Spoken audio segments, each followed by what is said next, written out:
Stop making a scene, he barely touched you. Girls bruise easy. Mom's voice curled like steam from a kettle, sweet on the surface, scalding underneath. The world tilted. My breath came in paper-thin rips. Pain sang up my left arm like struck metal.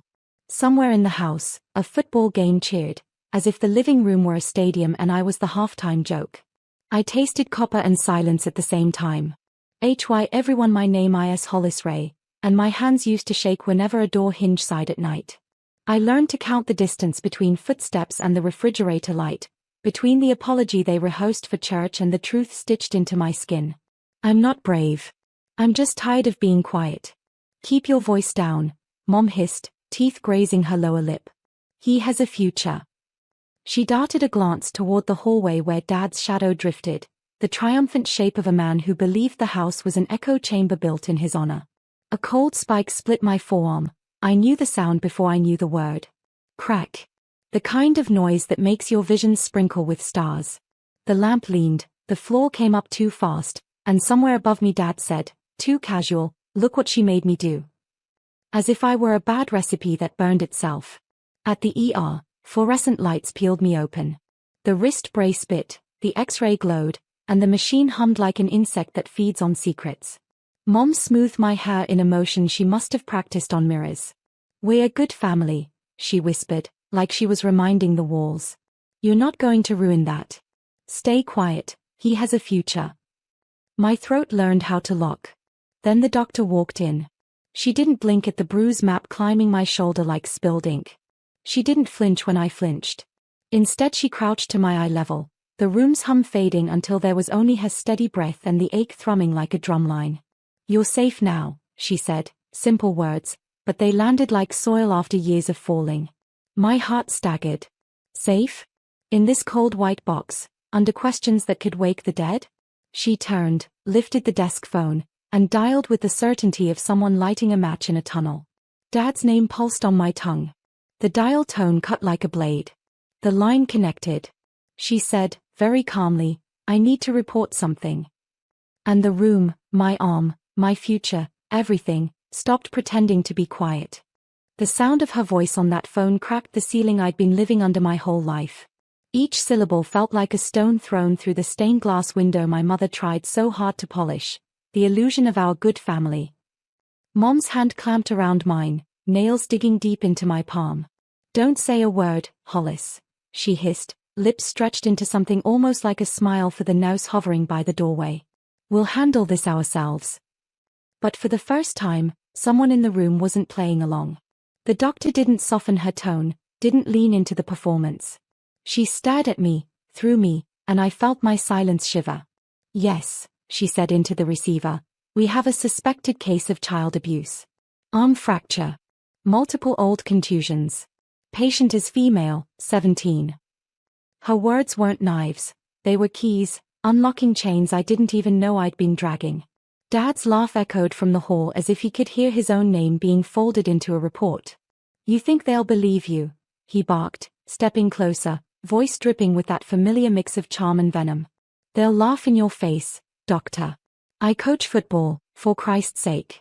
I raise champions. His confidence was a skyscraper built on sand. I could see the cracks, even if Mom couldn't. She still stood by him like wallpaper, decorative, silent, impossible to peel off. The nurse shifted uneasily, blocking the doorway like a quiet shield. My arm throbbed beneath the brace, but it was my chest that carried the heaviest weight, the war between silence and truth. I wanted to vanish. I wanted to scream. But most of all, I wanted to believe the doctor's steady eyes, the way she seemed to see me not as the troublemaker my parents painted me to be, but as a girl worth saving. Help is on the way, she whispered once the call ended. Her voice was low, deliberate, meant for me alone. That was the moment I realized, silence had never been safety. Silence had been the cage. And tonight, someone finally found the key. The officer's shoes sounded like punctuation on linoleum when he entered, short, decisive steps that didn't wait for permission. He introduced himself with a name I didn't catch, then sat on the plastic chair like he intended to stay a while. Mom's face folded into a mask of practiced confusion. Dad's jaw tensed into a promise of war. Can you tell me what happened? the officer asked, and his voice had the careful neutrality of someone who had heard every version of a lie and learned to find the edges where truth bled through. I wanted to say everything all at once. The way the hallway smelled of old pipe tobacco and lemon cleaner, the way Dad's hand hovered like a question mark before it hit, the exact syllable of Mom's whisper, "He has a future." I wanted to tell him the small things no one would believe were important. The chipped mug Dad always used only when he was angry, the names Dad used when he wanted me to disappear.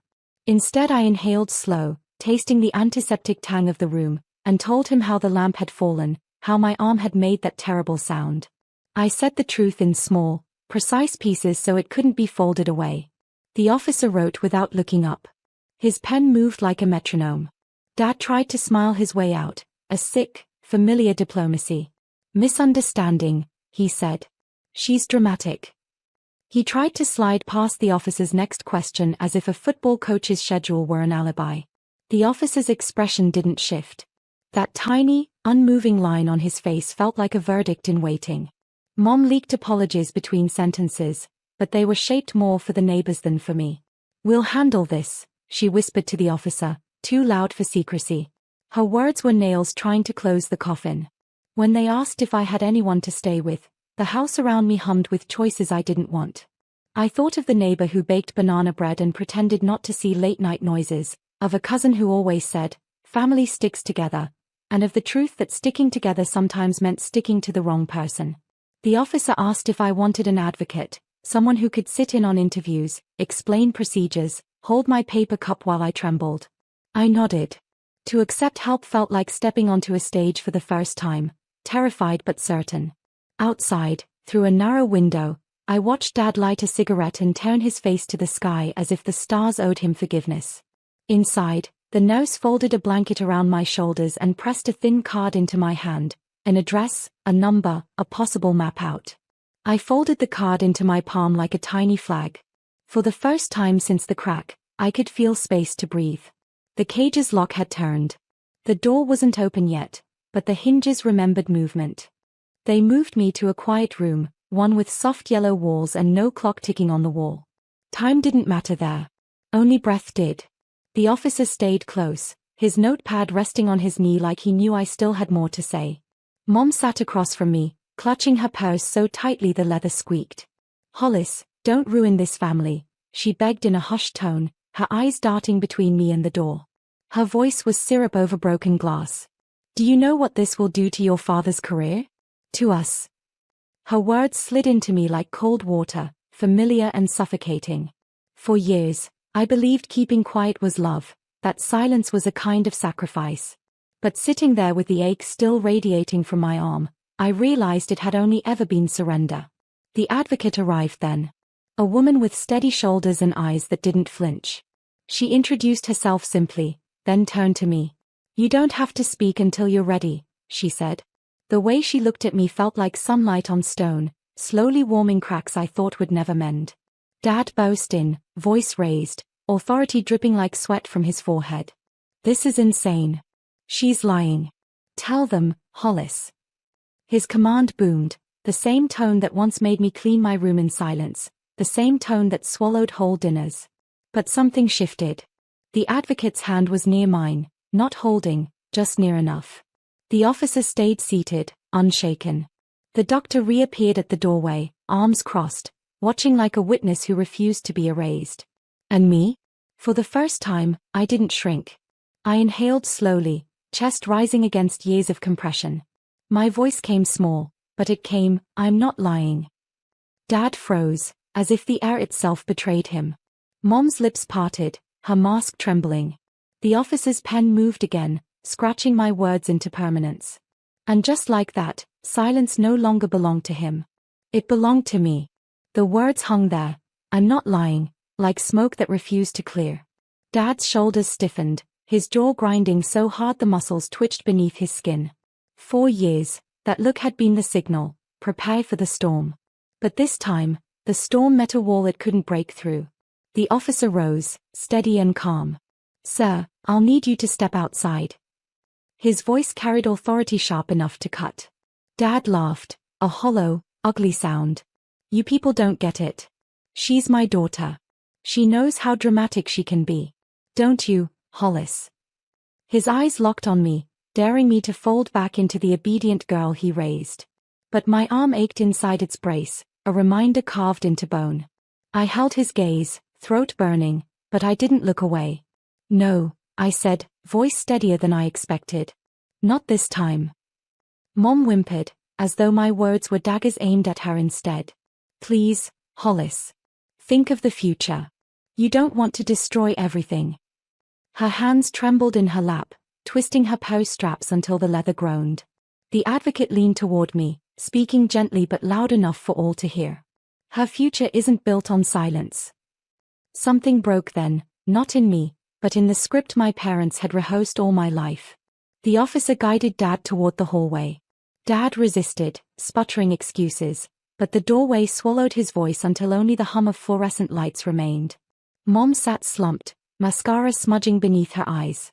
She looked at me, and for the first time, I saw fear, not of him, but of what my truth could unravel.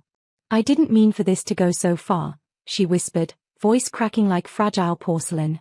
But I didn't answer. My silence wasn't her shield anymore, it was mine. The advocate placed a folder in front of me, papers crisp and deliberate. This starts the process, she said. You don't have to walk it alone.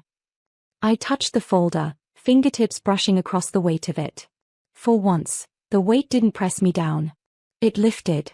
Because maybe, just maybe, the cage had finally lost its lock. That night, they placed me in a temporary shelter. The walls were plain, the bed stiff, but the air felt different, lighter, as if it wasn't waiting to collapse under Dad's footsteps. I lay awake staring at the ceiling, my arm cradled against me, replaying the doctor's words on a loop. You're safe now. Safe. I tried to taste the word, but it felt foreign, almost dangerous. For 17 years, safety meant predicting moods, walking on glass floors, swallowing every scream. Now it was a file folder on a plastic desk, a stranger's phone number scribbled on a card, a thin blanket that smelled faintly of detergent. Fragile, but real. The advocate visited the next morning. She sat across from me with coffee in one hand and a stack of forms in the other. You'll be asked questions. Hard ones. About things you've lived with for too long. But every answer you give is another piece of truth. And truth is heavier than his reputation. I nodded, though my stomach twisted. Part of me still feared Dad would walk through the door, his shadow long enough to stretch into this new space. But the door stayed closed. At the hearing, I sat across a table from my parents. Dad's suit was ironed sharp, his tie a shade of blue that once meant victory. Mom wore pearls that clinked softly when she wrung her hands. They both looked at me like I was the one on trial. The officer read from his notes, the doctor testified with clinical calm, and I felt my heart pound against the brace like it wanted out. When it was my turn, the room blurred, yet my voice carried. I described the sound of bone, the silence of dinners, the bruises I explained away as clumsiness. Each word landed on the record like a nail sealing a box. Dad smirked, but it didn't reach his eyes. Mom whispered my name, pleading. And then the judge leaned forward, her gavel resting like a promise. We've heard enough for today, she said. Her tone wasn't final yet, but it was heavy. Heavy in a way that made my lungs ache with possibility.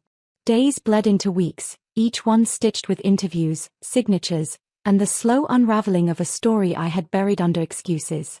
The shelter became a strange kind of home, children laughing down the hall, the faint smell of instant noodles, voices swapping secrets of survival. For the first time, I wasn't the only one carrying shadows. One afternoon, the advocate slid a document toward me. Protective order, she explained. Her words felt like an iron gate slamming shut between me and the life I used to know. Dad's name, written in stark black ink, was no longer just mine to fear, it was bound by law. But the courtroom still haunted me. Dad's smirk lingered in my memory, his confidence stretching like a stain across every corner. He believed reputation could silence truth. He believed I'd falter before the final step. The day of the verdict, the air inside the courthouse was thick with whispers.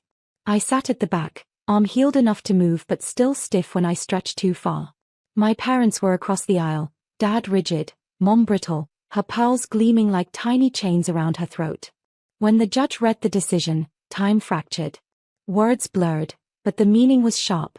Custody revoked, charges pending, immediate removal from the home. Dad erupted, his voice booming, "This is a circus. She's ruining us." Security moved faster than I'd ever seen. He wasn't untouchable anymore. Mom covered her mouth, eyes fixed on me as if I had set the whole world on fire. But the truth was simpler. I had just lit a match in a room already soaked in gasoline. The gavel struck once, firm. The sound echoed like thunder rolling through the valley of every memory I carried. And for the first time, the storm wasn't mine to survive. It was theirs. Still, when I walked out of that courthouse, the air didn't taste like victory. It tasted like something unfinished, like an echo waiting to resolve. Because justice had begun, yes. But closure was still on the horizon. The weeks that followed felt like learning to breathe with new lungs. My arm healed, but it was the silences inside me that took longer to mend. No longer the silences of fear, these were pauses of choosing when and how to speak. They belonged to me now. I stayed in the shelter until arrangements were made. A foster family offered a spare bedroom, warm meals, and something I hadn't known I craved, the quiet sound of people who didn't raise their voices to be heard. The first night, I lay awake listening to the hum of the refrigerator, the creak of the floorboards, normal sounds that no longer signaled danger. They were proof I had stepped into a world where footsteps didn't end in bruises. Sometimes, though, I caught myself flinching at shadows, or bracing when someone's hand moved too quickly. Trauma doesn't leave like an uninvited guest, it lingers, testing the locks. But I also found strength blooming in unexpected places, in the doctor's steady gaze when she called me safe, in the advocate's unshakable presence, in my own voice the day I said, "I'm not lying." At school, whispers followed me. Some kids muttered about my dad, the coach with the perfect reputation. Others avoided me entirely, afraid truth might be contagious. I didn't correct them. Their silence wasn't my burden to carry. One afternoon, I stood outside the courthouse again, not for testimony, but because the advocate asked if I wanted to read the final ruling. Dad's name, once carved into my fear, was now tethered to words like restraining order and supervised contact only. Mom's pleas had melted into the background, powerless against the paper trail of truth. I folded the ruling carefully, tucking it into my bag like a keepsake, not because I wanted to remember the pain, but because I needed proof that cages can be broken. When I looked at the sky, it didn't feel heavy anymore. It felt wide. Endless. Mine. If this ever happened to you, say same in the comments. Because I survived. Because silence isn't safety. Because my story doesn't end with him. It ends here, with me.